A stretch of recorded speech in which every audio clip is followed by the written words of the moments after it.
Welcome to Happiness in the City. This is Barbara, and it is wonderful to meet with you here in this beautiful city.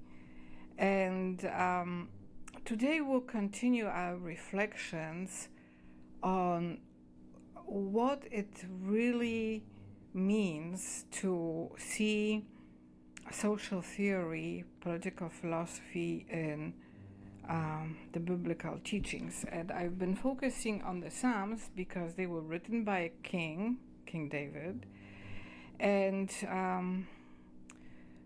they are the outcomes of king's conversations with God. So this is not something that I ever noticed before I started looking at it from the political point of view. Somehow I just was using Psalms only as a worship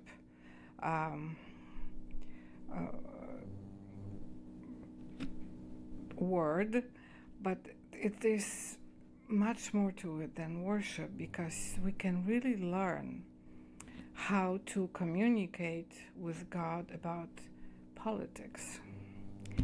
And that is new experience to me.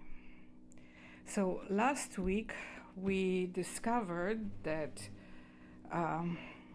the king can receive God's judgments. There are kings who don't have God's judgments, but there may be a situation when the king receives God's judgments. And here the psalm begins, "Give the king thy judgments, O God, and thy righteousness unto the king's son." So this psalm begins as prayer of King David to God for blessings of judicial thinking, judicial understanding.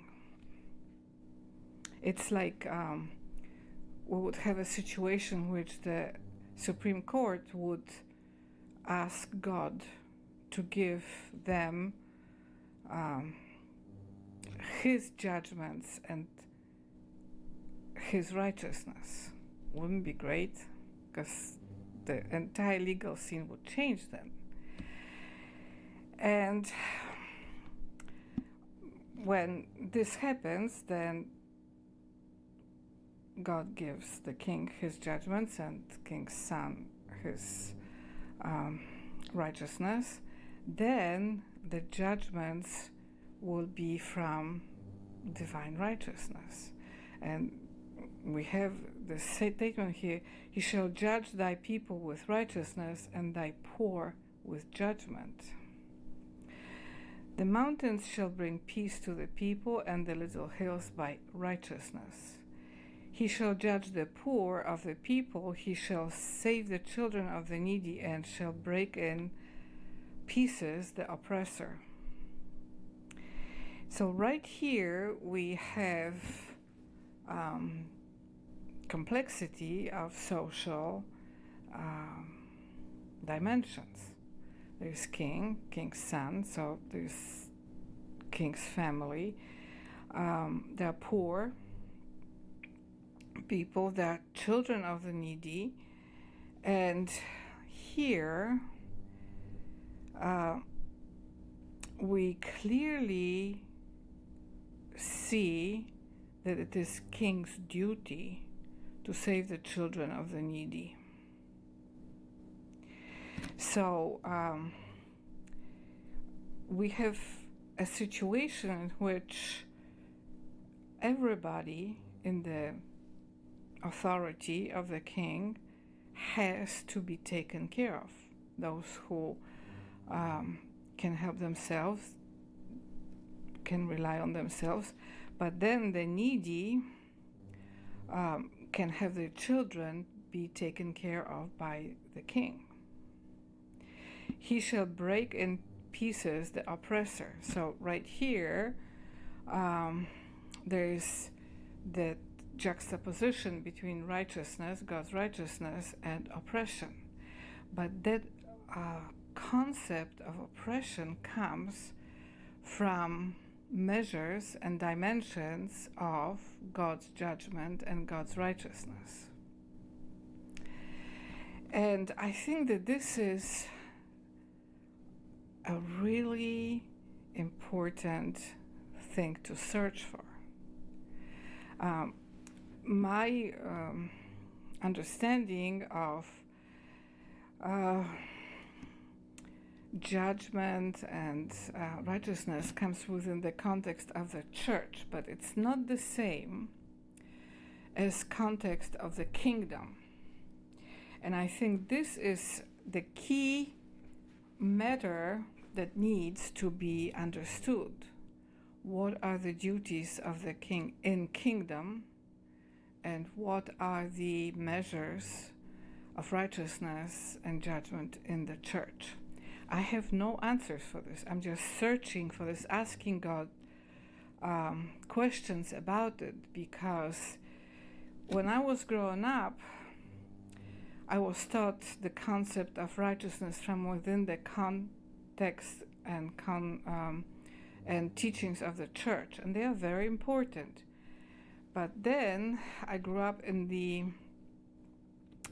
complex situation of the so-called secular state that continued a lot of traditions from the past that would promote care of the poor, but also made up its own measures and standards and judgments and righteousness. So things were a bit crazy when I was growing up in that context, and people from the church were balancing it, but they didn't have the answers that the state would have. For instance, how to help the poor. Later on, I was in a situation I needed help, and I would go to priests, and they would give me a cup of coffee when I needed housing. So this is what I'm saying. We need to ask God to teach us His vision of helping the needy, the poor, and His judgments, so that we don't judge innocent people and reward oppressors, and that we have that discernment. And the more I think about it, the more I realize I cannot have it without God. So I'm reviewing pretty much my understanding of what justice is, what legality is, what standards of peace are, and I believe God will show me how to think about those important matters from within His teachings, His communications. That's why it's very important to have connection between the church and the state, because the state can have support in churches, body of Christ, so life, and synagogues, which is direct connection to Adonai, and then the churches and synagogues have cooperation and help from the state too. And today that communication is pretty much non-existent. It exists a little bit at the level of voting, at the level of press releases, but it doesn't really exist the way it existed in those times. And frankly, the way it existed before socialism bulldozed Russian Empire. And a lot of the traditions from ancient kingdoms were continued, but outside of the state. And there's a lot of chaos today about those situations, especially in countries that have had a long tradition of kingdom authority, which is most European countries. I grew up in Gdansk, ancient city, Gdańsk, that was created almost 1,000 years ago. And it started at the time when there was still Christian emperors in Constantinople, when the churches were unified. There was no division, denominations of various kinds as we have today. So there was a gentle understanding at that time about diversity as being normal because of cultural and regional differences. But there was a shared understanding of asking God to strengthen kingdom authorities. So the churches, synagogues, cathedrals were in communication with the city. And somehow, in my generation, this communication was virtually non-existent. It was informal, but it didn't have the shape it used to have in the past. So I couldn't inherit that past knowledge.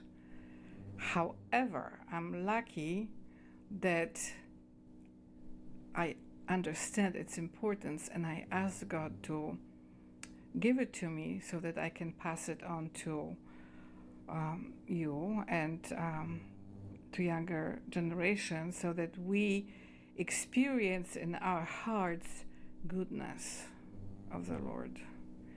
Because what is happening today is traumatic.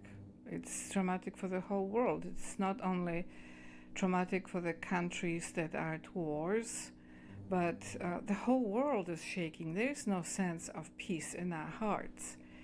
And when I analyze the world, all the countries and the political situations, using my secular tools, I realize that with our current knowledge of politics, we cannot have peace.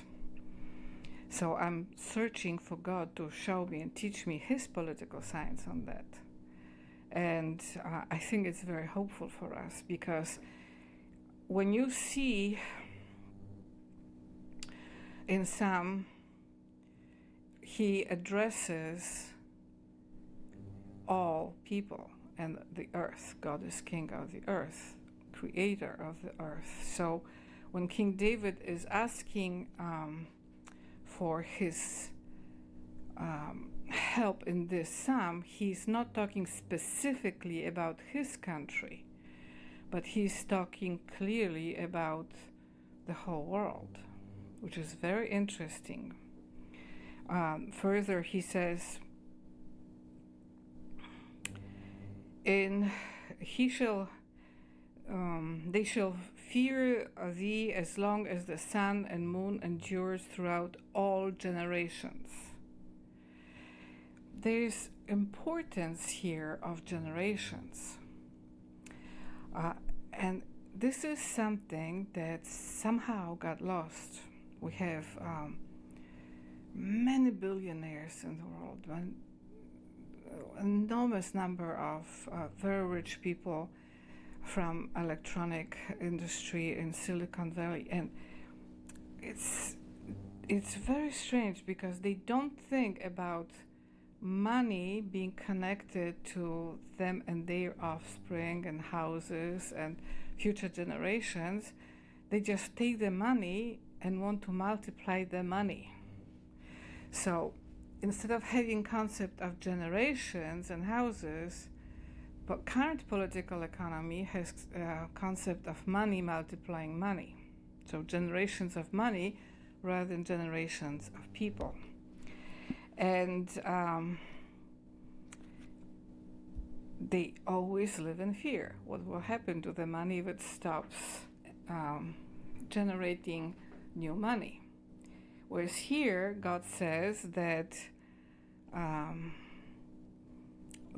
those who fear God will endure throughout all generations. So right here in this political economy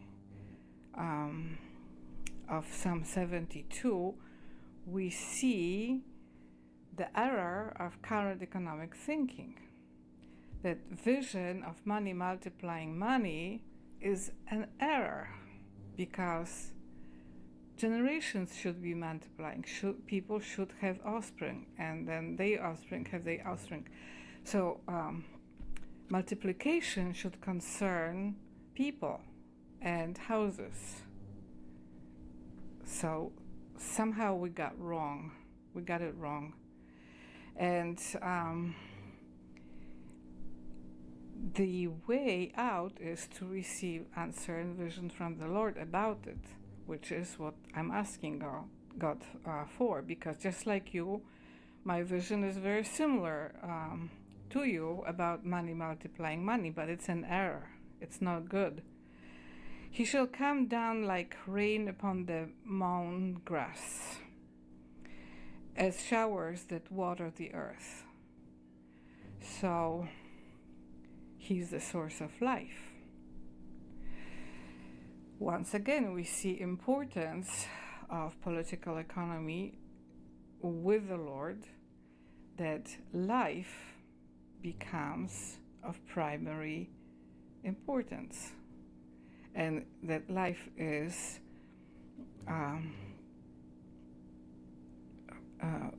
fed and developed by the Lord. And He's the one who brings in showers of life from heaven, like in real rivers that receive showers that water the earth. So how are we going to go into the future with an erroneous political economy that sees money as multiplying money and totally ignoring houses and children and generations? And how can we receive that knowledge from God about His vision of wealth that includes showers from heaven? I'm asking God to teach me this.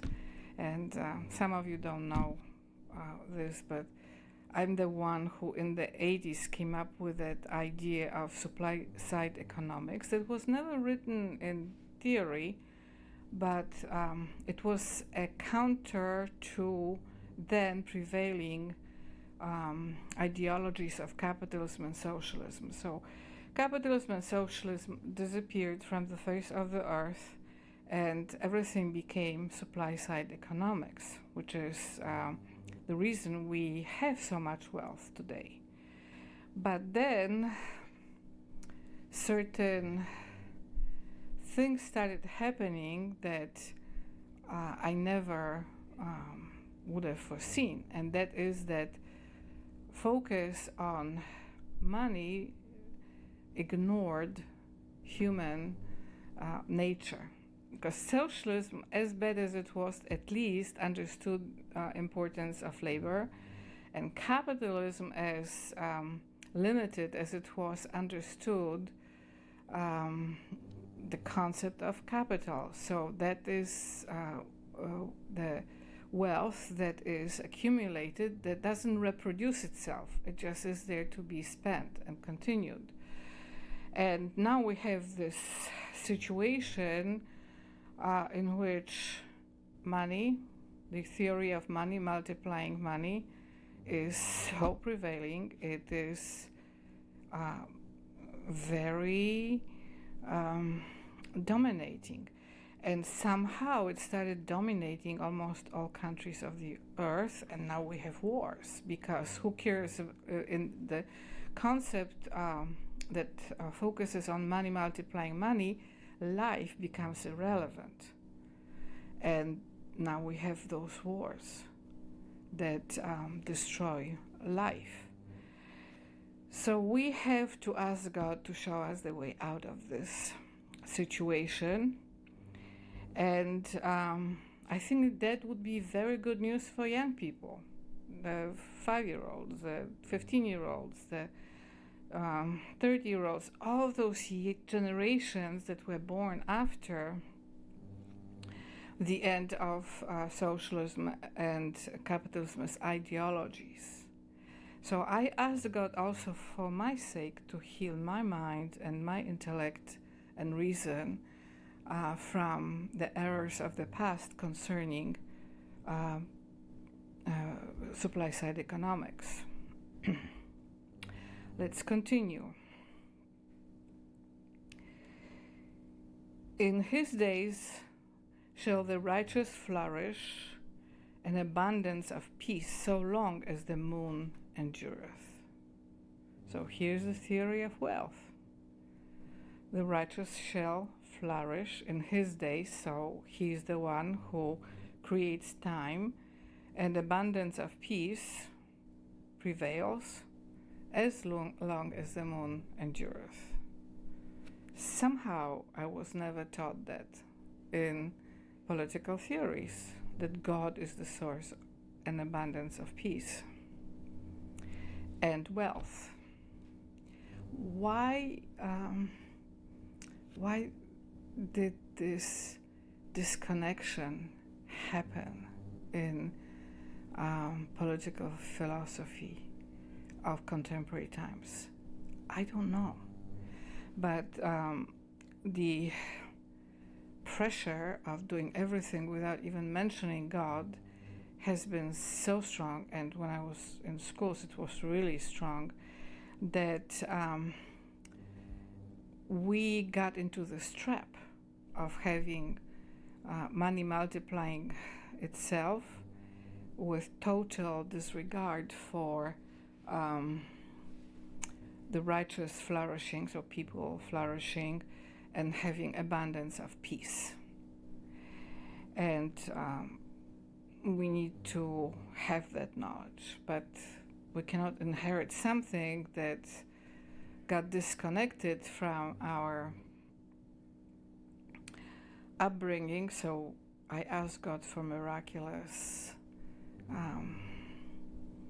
grace of knowledge about how to repair the current situation of political economy thinking about money.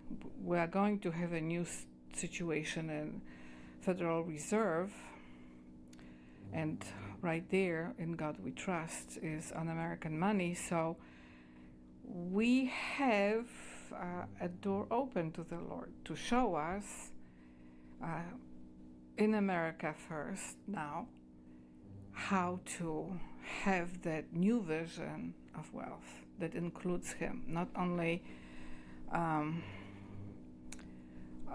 the people who create money, but his vision and his grace of judgment and righteousness and presence. So that is very exciting for me to know that clearly there is theory of wealth in the sum, and we can be sure that God wants to lift people out of poverty, not to keep them needy. Let's continue. He shall have dominion also from sea to sea and from the river unto the ends of the earth. So right here, it's global presence of the Lord. So that theory of wealth refers to the whole world. They that dwell in the wilderness shall bow before him, and his enemies shall lick the dust. The kings of Tarshish and of the isles shall bring presents. The kings of Sheba and Seba shall offer gifts. You all kings shall fall down before him, all nations shall serve him.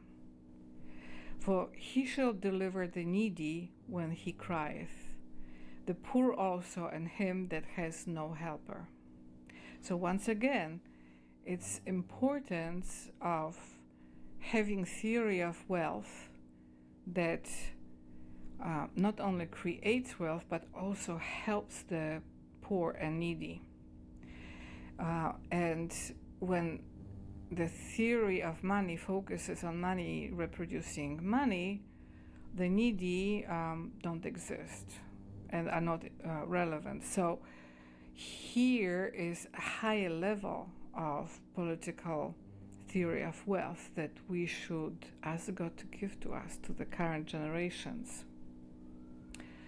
And the psalm continues, he shall redeem thy soul from deceit and violence, and precious shall thy blood be in his sight.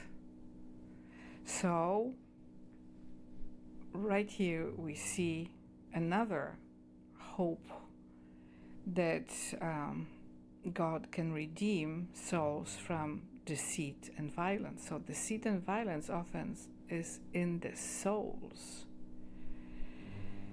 And secondly, precious shall thy blood be in his sight. So here is the importance of valuing every life, each life.